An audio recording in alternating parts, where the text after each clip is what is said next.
I want to talk to you today about staying positive toward yourself. The most important relationship you have is the relationship with yourself. And too many people don't like who they are. They focus on their faults and weaknesses.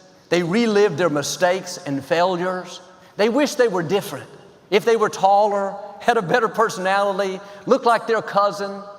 Instead of accepting themselves as a masterpiece made in the image of God, they're critical toward themselves. And they wonder why they're not happy, why they don't have good relationships. It's because they don't like themselves. If you don't get along with you, you're not going to get along with other people. Jesus said, love your neighbor as you love yourself. You can't love others if you don't first love yourself. The best thing you can do for your family, for your friends, is be good to you. Be kind to you. Be merciful to you. Be forgiving to you. Be loving to you. You're good to others. Why aren't you good to you? You don't criticize your friend. Why are you criticizing you? You compliment your coworker. When's the last time you complimented yourself? You admire their talent. Why don't you admire your talent? Start being good to you. That's not being selfish. That's not arrogant. That's loving yourself. Too many people go through life against themselves, feeling wrong on the inside. I heard someone say, I discovered the enemy, it was me. Are you your enemy? Are you defeating yourself, limiting your dreams, sabotaging your relationships, all because you don't like you? You have enough people and circumstances against you. Don't be against yourself. When you wake up in the morning, don't lie in bed and think of everything wrong with you. What you don't like about your looks. Relive your mistakes. Why didn't I finish college? I should be more disciplined. I lost my temper yesterday. Instead of focusing on what's wrong with you, start focusing on what's right with you. You may have weaknesses. You've made mistakes. We all have. But there's a lot more right with you than there is wrong with you. Dwelling on the negative doesn't help you to do better. Beating yourself up for past mistakes doesn't move you forward. The better you feel about yourself, the better you'll do. The more you like yourself, the further you'll go. You can't give away what you don't have. If you're in turmoil on the inside, mad at yourself, critical, condemned, that's what you have to give. If you're hard on yourself, you'll be hard on others. If you don't forgive yourself, you won't forgive others. If you don't get along with you, how can you get along with your family? The best thing you can do is start being for you. When you love yourself, then you can love others. When you're kind to yourself, then you can be kind to others. It starts with you.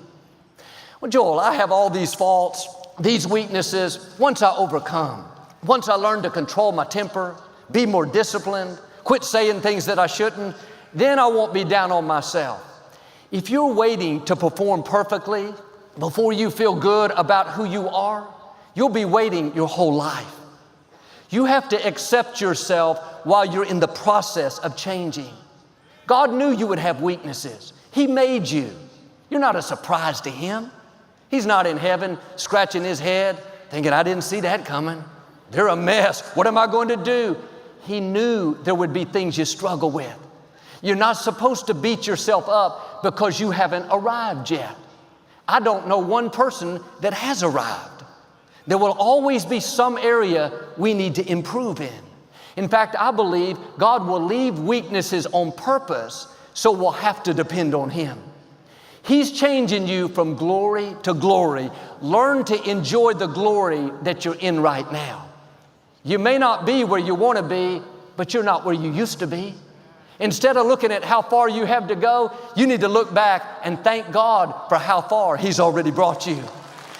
It takes a mature person to say, I'm okay with where I am while I'm on the way to where God is taking me.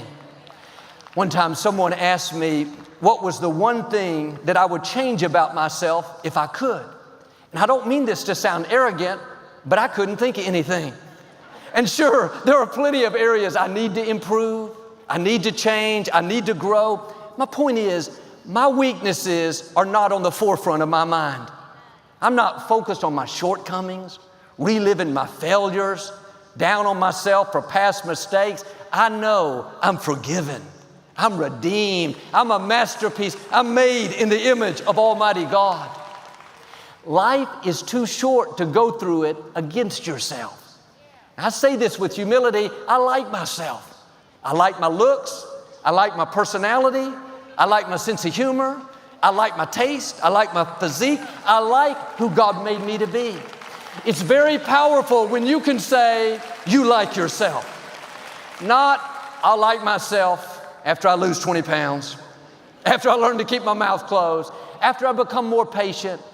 God accepts and approves you right where you are, faults and all, mistakes, shortcomings, not when you overcome, but right now. He knows you're on a journey. He's changing you little by little. He accepts you. Now you have to accept yourself. He approves you. You have to approve yourself. When our son Jonathan was 14 years old, we were out playing basketball one day. We had played one-on-one, him against me, for many years. I could always beat him, but he kept getting better and getting bigger. This game, for the first time, he beat me. I played hard. I did my best, but he won. I gave him a high five and told him he was grounded. But during that game, he got around me and went up for a shot. I timed it perfectly. I came from behind, jumped with all my might, and blocked his shot. I mean, I swatted it over into the bushes. I felt like LeBron James. It would have been a top 10 on SportsCenter. A few days later, we were in the gym playing with some other guys. Jonathan said, "Dad, tell everyone what happened last week." I said, "Oh yeah, Jonathan went up for this shot, timed it perfectly, I blocked it." He said, "No, Dad, tell them about how I beat you." The funny thing is, that defeat wasn't on the front of my mind. That failure wasn't taking up the most space. My victory, my accomplishment, my success is what stood out. It's all in how we train ourselves. Some people are focused on their losses, their flaws, their mistakes, the times they didn't measure up. That's why they're negative toward themselves. The wrong images are always playing. You need to focus on your victories. Focus on the times you succeeded. You resisted the temptation. You were disciplined. You felt like telling them off, but you bit your tongue. You went the extra mile at work. You excelled in that presentation. Don't let the negative take up the most space. You can't become who you're created to be if you're negative toward yourself. And yes, there are forces trying to stop us, but I wonder if you are your enemy. Circumstances may be against you. People will come against you. You can overcome those things. The problem is if you are against you. If you're negative toward yourself, that can keep you from your destiny.